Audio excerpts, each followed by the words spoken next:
Hi കൂട്ടുകാരെ, ഇന്ന് നമുക്ക് 2ാം ക്ലാസ്സിലെ ഈ കഴിഞ്ഞ ഓണപരീക്ഷ ഇൻ്റഗ്രേഷൻ ഡേ 1 ക്വസ്റ്റ്യൻ പേപ്പർ നമുക്കൊന്ന് പരിചയപ്പെട്ടാലോ. പ്രവർത്തനം 1.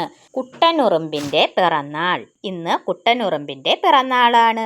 കൂട്ടുകാരെല്ലാം വരിവരിയായി കുട്ടനുറുമ്പിൻ്റെ വീട്ടിലേക്ക് നീങ്ങി. പിറന്നാൾ മധുരം നൽകാൻ പഞ്ചസാര തരികളുമായാണ് യാത്ര.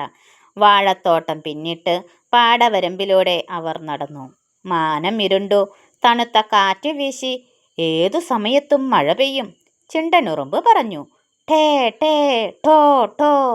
ശബ്ദം കേട്ട് എല്ലാവരും പേടിച്ചുപോയി. കറുത്തിരുണ്ട മാനത്തു നിന്ന് മഴത്തുള്ളികൾ വരവായി. പഞ്ചസാര തരികൾ നനഞ്ഞാലോ? ചിണ്ടനുറുമ്പും കൂട്ടുകാരും വേഗത്തിൽ നടന്നു. നോക്കൂ കൂട്ടുകാരെ, കുട്ടനുറുമ്പിൻ്റെ പിറന്നാളിനെ ചിണ്ടനുറുമ്പും കൂട്ടുകാരും പഞ്ചസാര തരികളുമായി നടന്നു പോകുന്ന ചിത്രമാണ് അവിടെ കാണുന്നത്. കൂട്ടുകാരെ, ചിണ്ടനുറുമ്പും കൂട്ടുകാരും കുട്ടനുറുമ്പിൻ്റെ പിറന്നാൾ കൂടാൻ പോകുന്ന കഥ കേട്ടില്ലേ? ഇനി അതിൽ നിന്നാണ് കുറച്ച് ചോദ്യങ്ങൾ ചോദിച്ചിരിക്കുന്നത്. ഒന്നാമത്തെ ചോദ്യം, കൂട്ടുകാരെല്ലാം എങ്ങോട്ടാണ് പോകുന്നത്? എങ്ങോട്ടാണ് കൂട്ടുകാരെല്ലാം പോകുന്നത്? കുട്ടനുറുമ്പിൻ്റെ വീട്ടിലേക്ക് അല്ലേ? കുട്ടനുറുമ്പിൻ്റെ വീട്ടിലേക്കല്ലേ പോകുന്നത്? അടുത്തത്, പിറന്നാൾ മധുരം നൽകാൻ അവർ കൊണ്ടുപോയത് എന്താണ്? അവർ പിറന്നാൾ മധുരം നൽകാൻ കൊണ്ടുപോയത്? പഞ്ചസാര തരികളാണ് അവർ കൊണ്ടുപോയത് അല്ലേ? ഇനി അടുത്ത ചോദ്യം, ടേ ടേ ടോ ടോ. ചിണ്ടനുറുമ്പും കൂട്ടുകാരും കേട്ട ശബ്ദം എന്തിൻ്റെയായിരുന്നു? എന്തിൻ്റെ ശബ്ദമായിരുന്നു അത്? ഇടിവെട്ടുന്ന ശബ്ദമായിരുന്നു. അപ്പോൾ ഇടിവിട്ട്.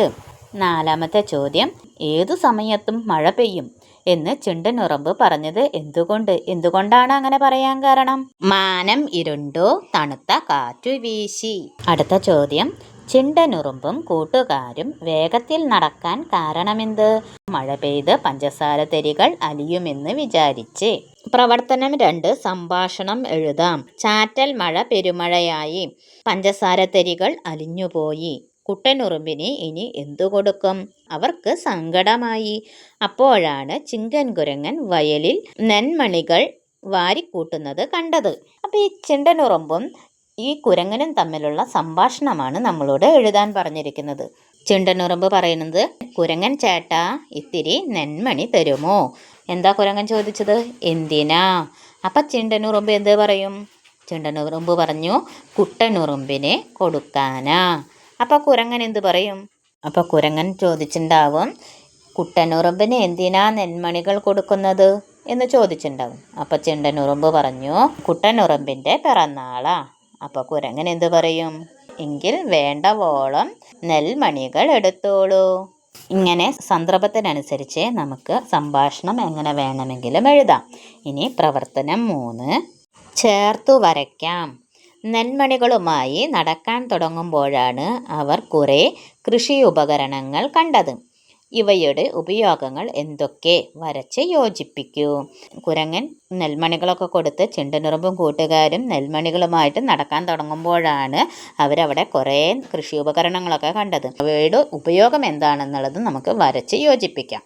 ആദ്യത്തേത് അരിവാള്. അരിവാൾ എന്തിനാണ് ഉപയോഗിക്കുന്നത്? അരിവാള് നെല്ല് കൊയ്തെടുക്കാൻ. അപ്പം അതിലേക്ക് വരയ്ക്കണം. അടുത്തത് കുട്ട. കുട്ട എന്തിനാണ്? കുട്ട വളം കൊണ്ടുപോകാൻ. അതിലേക്ക് വരയ്ക്കണം. അടുത്തത് മോട്ടോർ. മോട്ടോർ എന്തിനാണ്? മോട്ടോർ ചെടി നനയ്ക്കാൻ. അതിലേക്ക് വരയ്ക്കണം. അടുത്തത് അതിൽ തന്നെയുള്ളതാണ്. ഒരു ചിത്രം തന്നിട്ടുണ്ട്. ഈ ഉപകരണത്തിൻ്റെ പേരെന്ത്? ഈ ചിത്രത്തിൻ്റെ പേരെന്താ?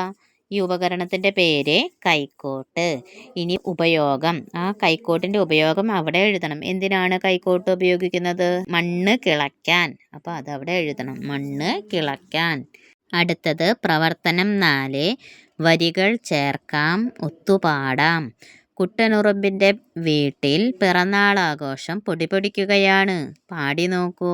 ഇന്നാണല്ലോ കുട്ടനുറുമ്പിൻ ജന്മദിനം.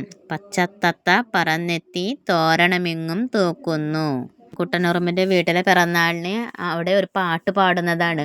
അപ്പോൾ ആ പാട്ടിനെ എന്തൊക്കെയാണ് എഴുതേണ്ടതെന്നുള്ളത് അവിടെ ചിത്രങ്ങൾ തന്നിട്ടുണ്ട്. ആ ചിത്രങ്ങളൊക്കെ നോക്കി നമുക്ക് പാട്ട് പൂർത്തീകരിക്കാം. അപ്പോൾ അടുത്ത 4 വരി നമുക്ക് എങ്ങനെ എഴുതാം?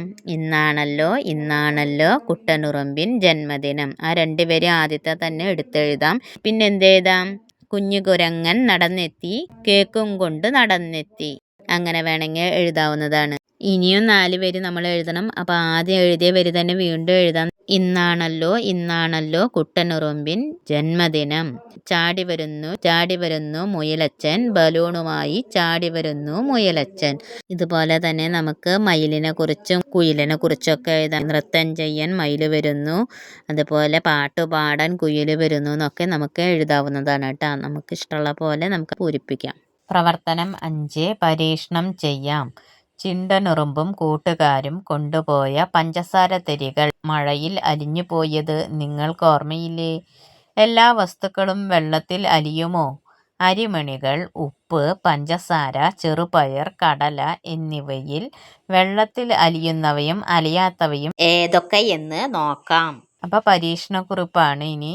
അപ്പോൾ അത് ഇനി നമ്മൾ പൂരിപ്പിക്കണം. പരീക്ഷണത്തിൻ്റെ പേര് എന്താണ്? നമുക്ക് ഈ പരീക്ഷണത്തിൻ്റെ പേര് എഴുതാൻ പറ്റുക. ഈ പരീക്ഷണത്തിന് നമുക്ക് വെള്ളത്തിൽ അലിയുന്നവ അലിയാത്തവ എന്ന് എഴുതാം. ഇനി ഇതിന് ആവശ്യമായ സാധനങ്ങൾ എന്തൊക്കെയാണ് വേണ്ടത്?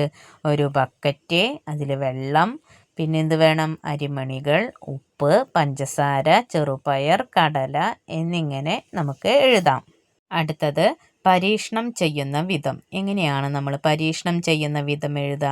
ഒരു ബക്കറ്റ് വെള്ളമെടുത്തു, അതിൽ അരിമണികൾ, ഉപ്പ്, പഞ്ചസാര, ചെറുപയർ, കടല തുടങ്ങിയവ ഓരോന്നോരോന്നായി ഇട്ടു നോക്കി. എൻ്റെ കണ്ടെത്തൽ: വെള്ളത്തിലിട്ടാൽ അലിയുന്ന വസ്തുക്കളും അലിയാത്ത വസ്തുക്കളും ഉണ്ട്. കൂട്ടുകാരെ, വളരെ ഈസി ആയിട്ടുള്ള ഒരു ക്വസ്റ്റ്യൻ പേപ്പർ ആയിരുന്നു. ഇനി നമുക്ക് മറ്റൊരു വീഡിയോയുമായി നാളെ വീണ്ടും കാണാം. ബൈ.